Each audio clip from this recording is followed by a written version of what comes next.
கர்த்தருக்கு ஸ்தோத்திரம். இந்த நாளுக்கான தேவ வார்த்தை நீதிமொழிகள் புஸ்தகம் 16ஆம் அதிகாரம் 33வது வசனம்.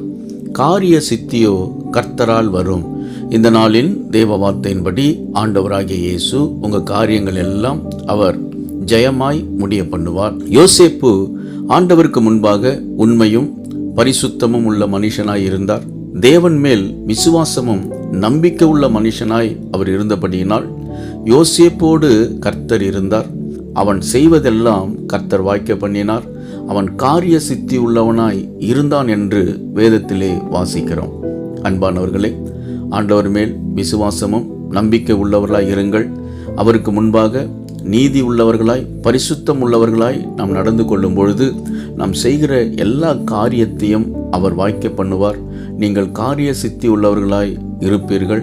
கர்த்தர் உங்கள் கைகளின் பிரயாசத்தெல்லாம் அவர் ஆசீர்வதித்து உங்களை உயர்த்துவார். விசுவாசியுங்கள், மகிழ்ந்து களி கூறுங்கள். இயேசு உங்களை ஆசீர்வதிக்கிறார். ஆமேன்.